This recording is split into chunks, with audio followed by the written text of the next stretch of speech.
How we doing, everybody? It's a smaller group, so we're gonna have plenty of time for Q&A and stop me and ask questions and whatever. Feel free.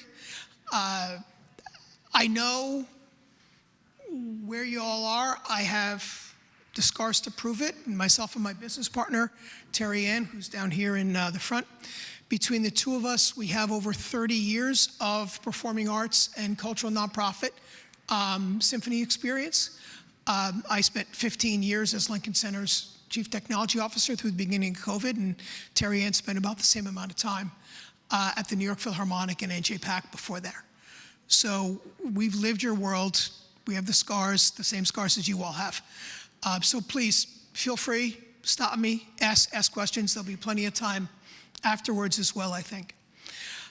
So I want to start with a couple of questions.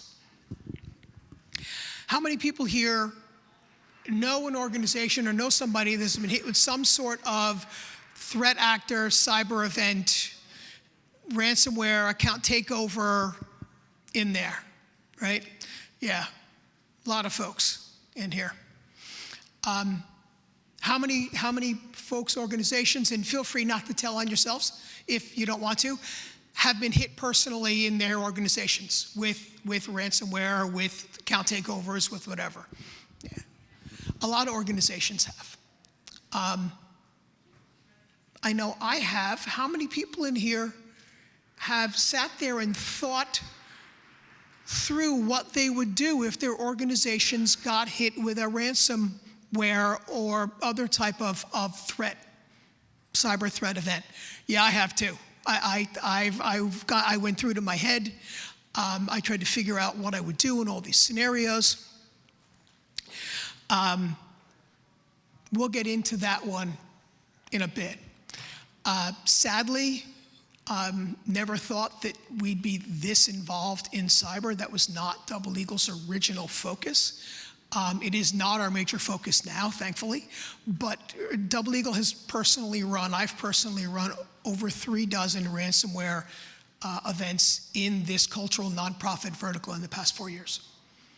And it's a shame, and thankfully most of them were on the smaller side. There were a couple that absolutely were not. So I want to level set first.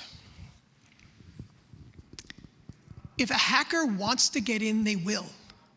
These folks can hack into the US Department of Defense and NORAD. If they want to hack into our environments, they will. It's just that simple.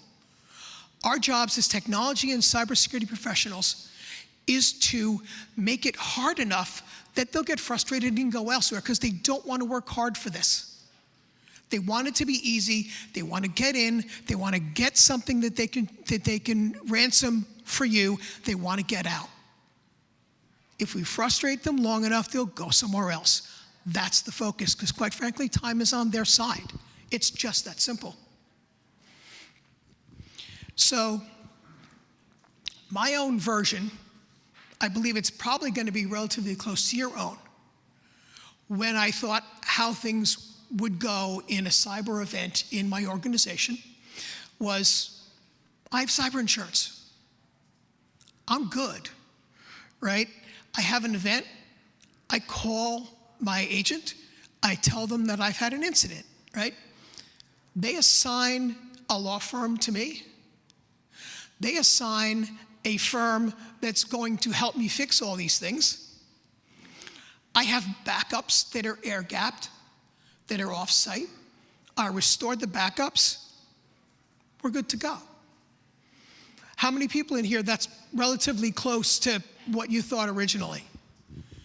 I know I did. Originally, when I was thinking in a vacuum, yeah, no. Goes nothing like that. As a matter of fact, the reality bears zero resemblance to that. The fact of the matter is, that wonderful person that you've been talking to from your cyber insurance carrier is going to turn into the auto accident version of your auto insurance carrier. Because the minute you call and tell them that you've had an incident, they're now interested in finding out how much of it was your fault so that they can mitigate to the largest extent possible the amount that they are going to pay you and pay out as it relates to this event. That's what's going to happen. And they are assigning you a forensics firm. I use that term very specifically. That firm is on a statement of work from the cyber insurance carrier to find out who, what, when, and how, and to handle direct communication with the threat actor if that's necessary. And everything they find out is going to go back to the cyber insurance carrier to try to identify how much of this is your fault so they can mitigate the amount they're going to pay. It is your responsibility as the organization in this event to stop the threat. They'll tell you how they're getting in. It's up to you to physically close the door. They're not going to help you. It's up to you to clean this, all the devices that have been breached. They might give you a tool to use, but they're not going to help you do it. You need to do that. And they're certainly not going to help you rebuild. That's on you. Most organizations do not have the human resources available to do that themselves. You need a list of experts that you can call that are on your side, because you're going to need to do this yourselves. Now, this forensics firm, they will do this work for you under a separate statement of work to you that they will pay, that you will pay for, that the cyber insurance company will probably cover. But see statement 1, everything they find out will go directly to the cyber insurance firm so they can figure out how much they're not going to pay on the policy. So you need somebody to help you with this work that's on your side, that's going to help you recover this.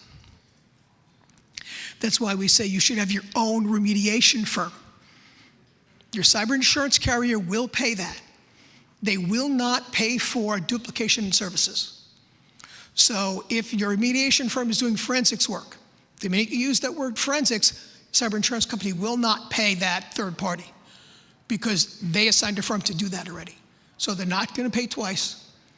But if this is the firm that's yours, that's going to help you clean it up and restore remediation, they will pay that. It's literally a game of semantics. It's a game of words with them, whether they're going to cover it or not. So you need that firm. You need a firm on site that's going to be able to be those additional resources you need.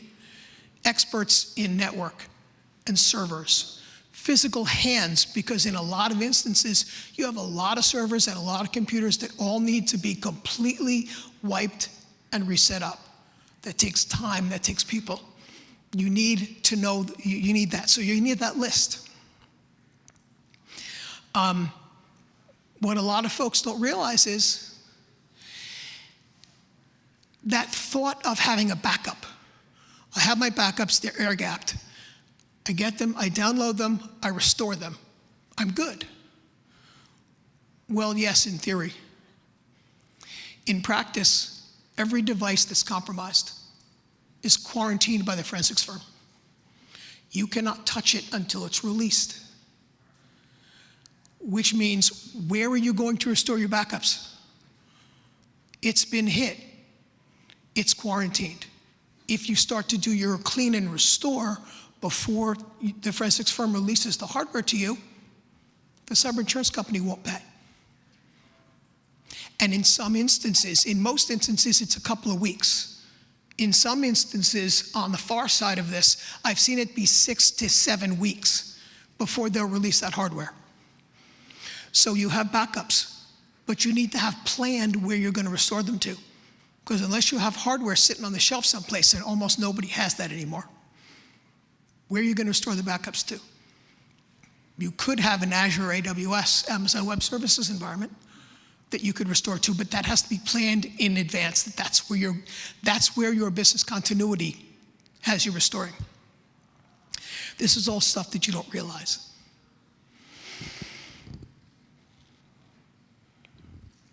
Now, how do you have that not happen? How do you become, I put this in quotes, air quotes, ready, right? What does that mean? That means that you are prepared to the greatest extent possible so that your downtime and or business continuity strategy will be as short as possible. Number one, if you don't spend another nickel on cyber, you need to do the first two things. I refer to them as 1A and 1B. Annual penetration testing and vulnerability scanning. Absolute must, every year.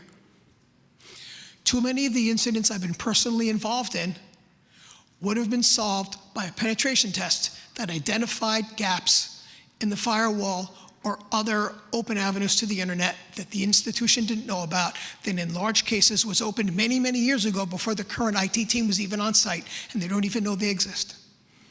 A penetration test would have identified that, and you could have closed it. It's a simple, relatively cost-effective fix as far as increasing your protection. The next one, it's confusing. It's alphabet soup in the industry. Is it EDR? Is it MDR? Is it MXDR? I refer to it as 3 levels, right? Your computers and servers, your endpoints, desktop computers, servers, etc. Your network is your next layer. Physical traffic, firewalls, domain controllers, etc. And then your cloud entities, because everybody's got cloud-related entities that need monitoring today, whether you're a Google shop or a Microsoft shop, whether you've got resources up in Microsoft Azure or AWS or the Google Cloud. All 3 layers need to be protected. And most organizations that are our colleagues do not have the staff to manage that monitoring themselves. They don't have the physical resources.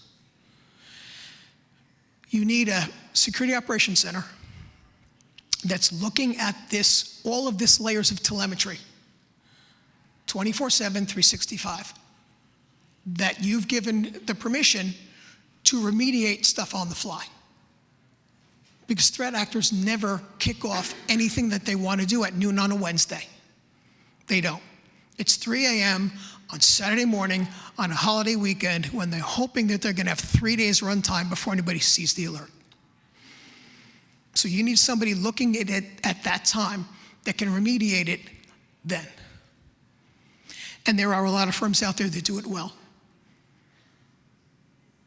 We do comparative analysis between the top 3 or 4 for our sector here all the time. Gradient Cyber seems to win most of the time. The next thing is you need robust access control policies, and I'm not talking about a physically written document. I'm talking about the policies up in Microsoft Entra or in your Google Access Control area that controls who can access what, where, when. Whether that is country blocking, whether it is policies like impossible travel, whether it is policies like risky user, risky sign-in, multi-factor authentication, everywhere, on everything. If you're not being challenged for a secondary form of authentication on any application, whether we're talking finance, payroll, development, obviously email, all of it. If you're not being challenged, ask your IT people why, because you should be. It should be multi-factor on everything. Country blocking is huge. Do you really need somebody trying to log into your VPN or your email from Russia or China? Do you need them trying to access finance or payroll from Russia or China or North Korea? Probably not, right? Email's a different story. A lot of folks have orchestras that travel, right? So to that extent, your country blocking policies for your email may be more lax than for your business systems. You can and should have multiple country blocking policies at different strengths based on the applications that are connected to them. This is the start. This is the physical network side of how you don't end up with a massive ransomware incident. As far as the cloud goes, there is a direct correlation between the amount of on-site, on-prem applications you have and the length of time to recover from any incident. The fewer the applications you have locally, the shorter the time to recover. And you'll see a scenario that I'll walk everybody through later on of exactly how quick that can be, even when you get hit with ransomware.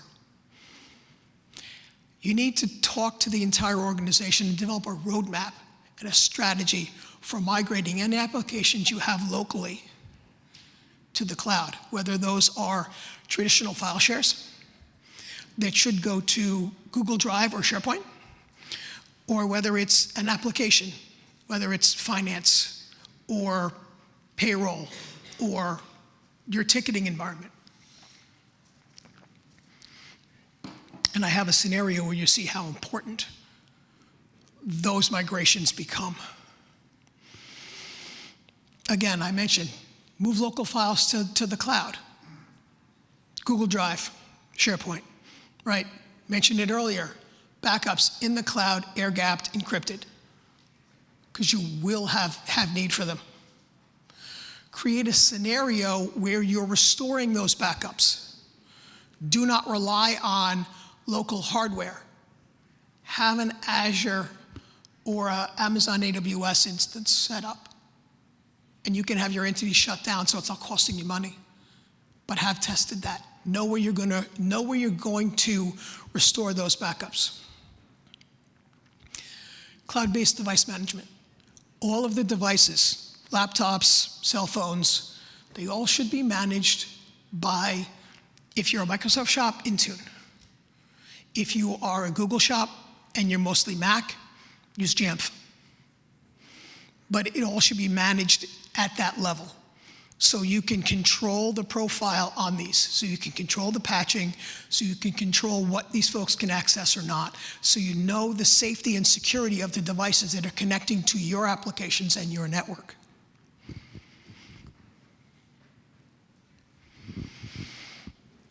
Cybersecurity is an organization-wide issue. It's not just IT. You should have an annual cybersecurity assessment by a third party.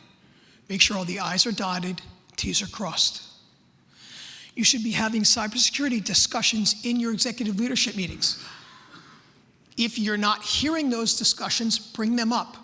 Be the person that brings up the topic. You should be having cyber preparedness and status discussions at your board level. If you're not, have those discussions. Be the person that starts those discussions. Organizations that keep cybersecurity top of mind are least likely to get hit because they're talking about it, which means they're executing on it. Staff education is the biggest thing you can do to help yourselves.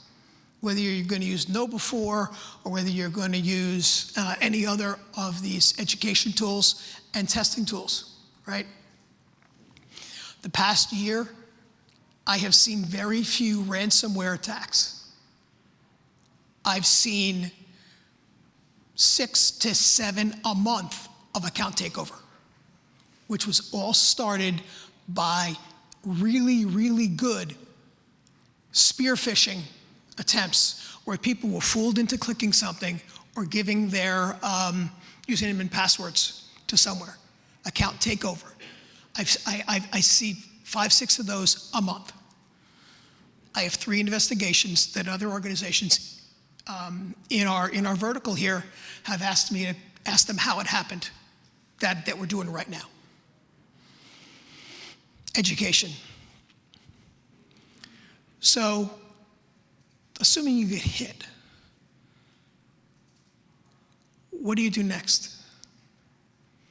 You have to have an incident response plan. most everybody in here has a credit card compliance PCI regulation that they're responsible for because you all sell tickets, or maybe it's not yours, maybe it's the venue that you perform in, and it's their ticketing system. So then they would have it. Having the incident response plan is required under the PCI data security standard in order to be PCI compliant to your banks and your financial entities. So you have to have that, and it should be exercised. You need to run mock cybersecurity incidents with the entire team that's involved in, that would be involved in this. Everybody's got to know what they need to do, because without it, I mean, these events are hairy. Everybody's hair's on fire.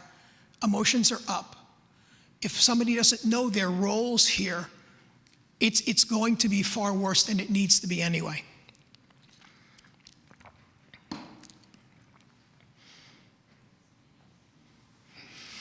What happens when you're prepared? This organization got lucky. We were working with them. We rolled out SentinelOne with network protection, with a SOC on there, and as you can see here, we rolled that out, and 7 minutes after we pushed it live, the London SOC, because it was 8 o'clock at night, so the security operations centers follow the sun. The SOC in London got a hit that there was a ransomware signature waiting to execute, and quarantined the development staff member's computer from London and kept that from executing. The money they spent on this, ROI'd in 7 minutes. Because had that executed, it would have cost them millions of dollars.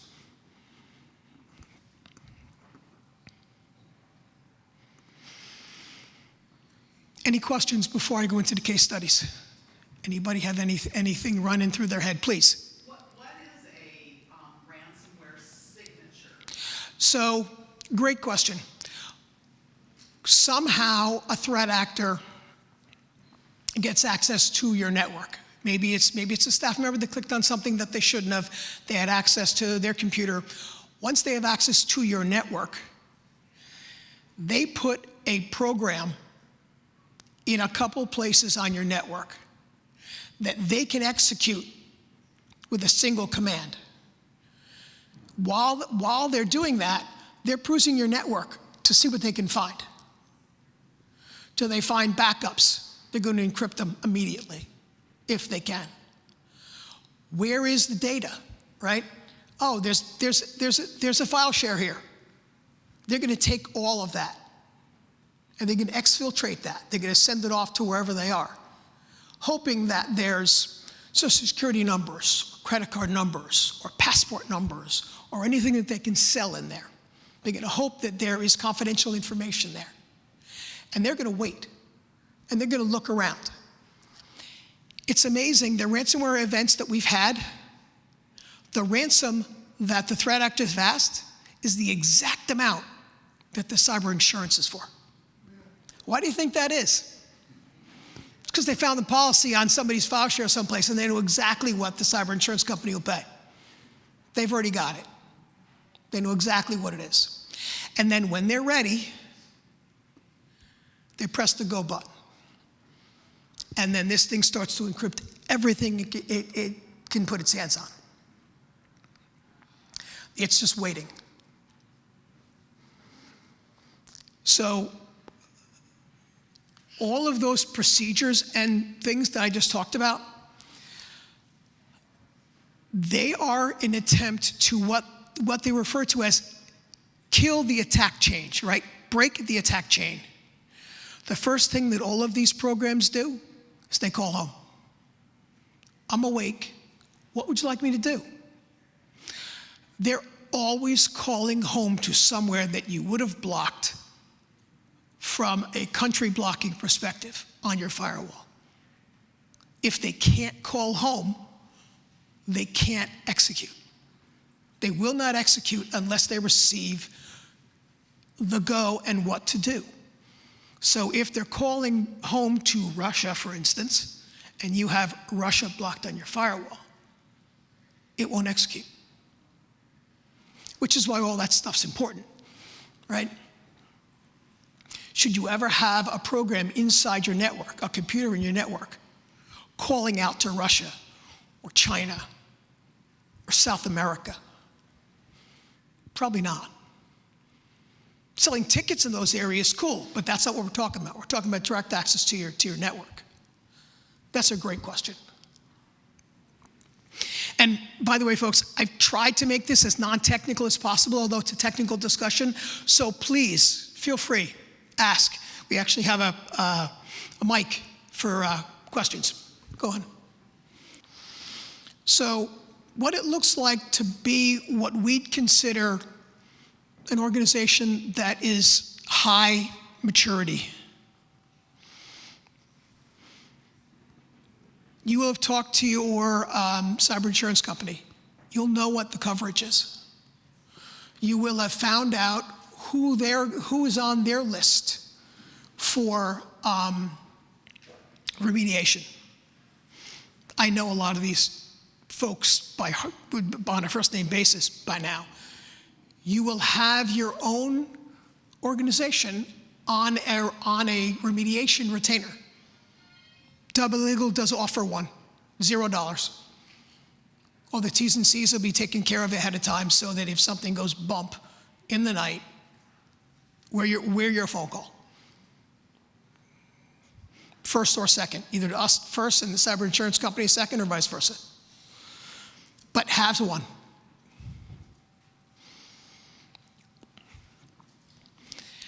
That level of the 3 layers we talked about, the most important dollar that you can spend.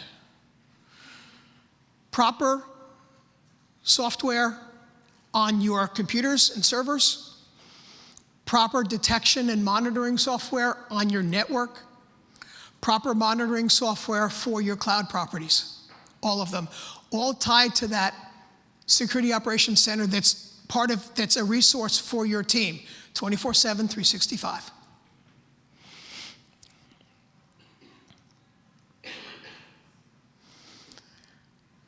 Take the time. This organization took the time, created a strategy, migrated all of their applications to the cloud. They went through a SharePoint and OneDrive migration. They migrated their finance application to the cloud. They migrated a couple other applications to the cloud. They installed Intune and put that on all of their computers, laptops, and their company cell phones. They got rid of as much of their on-prem server footprint as possible. To date, there has not been a breach that started off in an organization and migrated to any of your cloud properties so far, because those are physically disconnected from your network. You can't get from point A to point B. I have a caveat for that just came up a few weeks ago, having nothing to do with the ransomware and everything to do with account takeover, but I'll get to that later.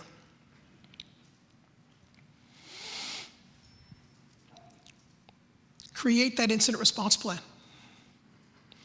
Have it published throughout the organization and run a mock exercise on a regular basis so the organizations know what to do if you are unfortunately the victim of some sort of cyber incident.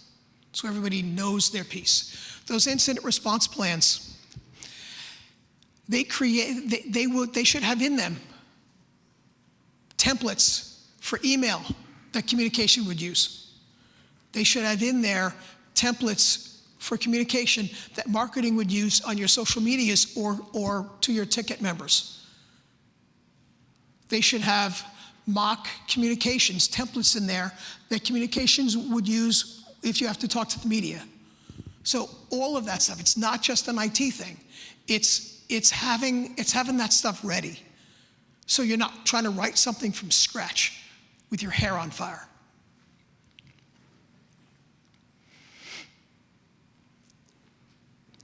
Medium cybersecurity. This is the incident that I was talking about that has a couple of things in it. 4 a.m. on a Wednesday. This firm did what they needed to do. We had them back up with 0 business system interruption in 72 hours. Why? They replaced their antiquated firewalls with new ones that had the ability to have country blocking and IP and domain threat actor subscriptions on them. They migrated all their critical applications to the cloud. And as a matter of fact, this happened on a Wednesday. The previous Friday, they moved their Tessitura instance from on-prem to Tessitura hosted services. Lucky that it happened literally days before the event. They had multi-factor authentication on everything. They installed that 3 layers of security that we talked about. They had SentinelOne on the endpoint. They had something monitoring the network. They had their cloud properties monitored properly. What happened?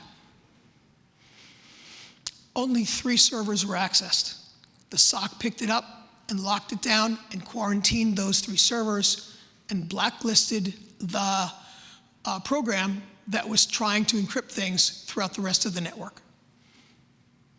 And those 3 servers had nothing to do with anything production, because the only business systems they had left on site was the building management and physical security. They moved everything else to the cloud. And that Tessitura environment had moved out the previous Friday, so that wasn't even there anymore.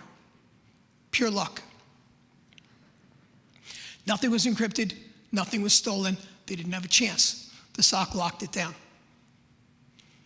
At 4 o'clock in the morning, had they not had that security operations center, this would have kept going until somebody from this organization saw it, which would have been hours later.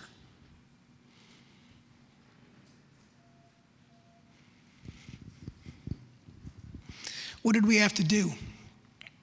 We figured out where they came from and closed it, obviously. We scanned the entire environment. Out of an abundance of caution, we changed all the passwords. We had everybody change their passwords on everything, just because. We were able to restore the backups because they had other hardware, because remember, the affected servers were very small. So we had another environment that we could restore the backups on. All the passwords were changed. What was learned? What was learned? No service account should ever have VPN access. What does that mean? For those that aren't part of IT, there are service accounts in everybody's network, and the applications and services that you use every day use these service accounts, usernames and passwords, to execute on your network, to run, right? Somebody, years before this set of IT people at this organization, because it was just easier, they could maintain the application from home if they gave the service account VPN access. Well, service accounts typically don't get their passwords changed. And service accounts don't get multi-factor authentication because they shouldn't ever need it, because they should never have public access at all. So somebody years earlier had done this. The organization didn't even know this existed. So no service account should ever have VPN access. All passwords need to be changed regularly, and all VPN accounts have to have MFA. They have to be multi-factor authenticated. The final scenario, case study. When the executive director of an organization calls you at 6:31 a.m. on a Thursday morning while you're having coffee watching the news, you don't know what it is, but you know damn well it's not good. That's real, that happened. This event actually started at 3:20 a.m. And the time to resolution was 3.5 months. And all of their critical systems were down for over 3 weeks. That includes payroll, that includes fundraising, that includes all ticket sales, everything. Why?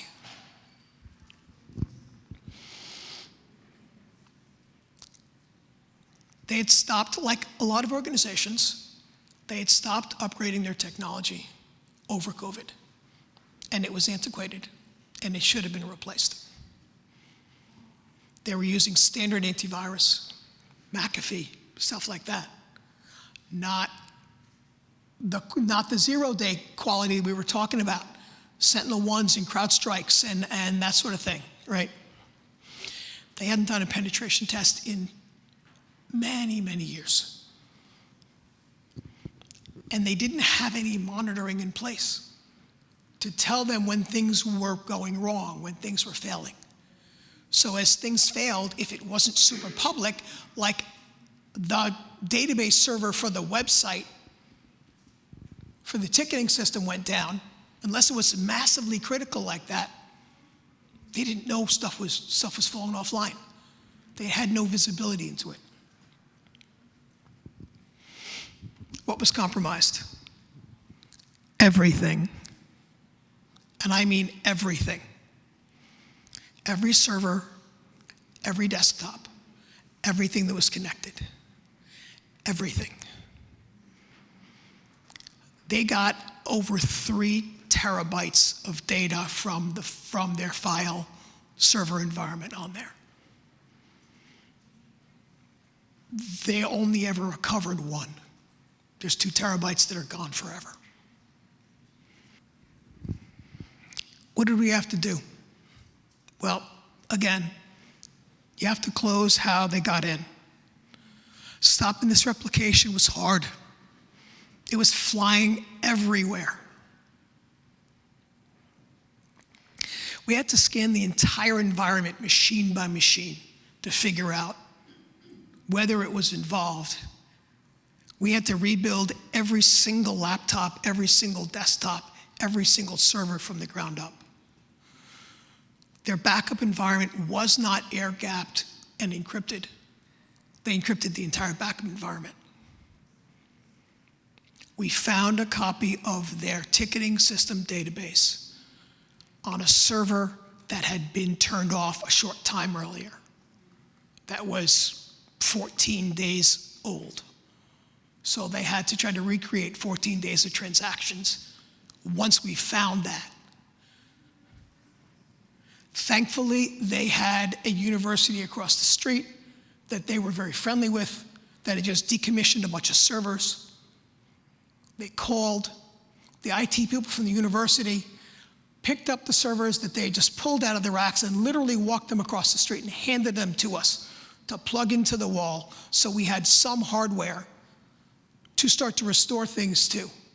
Because remember, you can't touch the hardware once it's encrypted until the forensics firm releases it, which didn't happen for 6 weeks. Obviously, you're changing passwords. They had to systematically try to rebuild 14 days of transactions on the web, and they had an on sale in the middle of that, by the way. What was learned? Tech debt has consequences. Not paying attention to the infrastructure that you have and keeping it updated and making sure your IT people are keeping it updated. Again, this whole thing could have been solved, could have been prevented with a penetration scan. Somebody had left a port open on the firewall when they migrated from an on-prem email server to Microsoft 365, and that port on the firewall was never closed. A penetration scan would have picked that up. They would have closed it. This entire event doesn't happen then.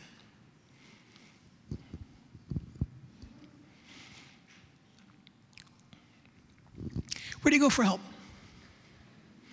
What should we be looking at? CISA, Cybersecurity and Infrastructure Security Agency. They are the cyber people attached to the Department of Homeland Security.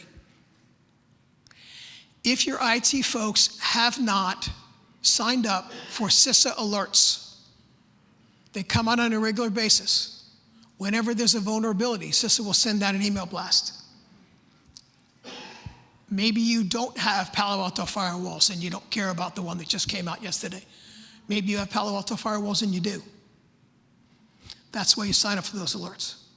CISA has all kinds of self-help manuals and forms that you can fill out, self-assessments that are available on their website that mocks cyber incident that we talked about.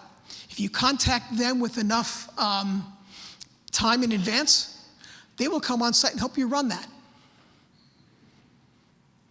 Right now they won't because they're not funded, so they're not allowed to do any of that.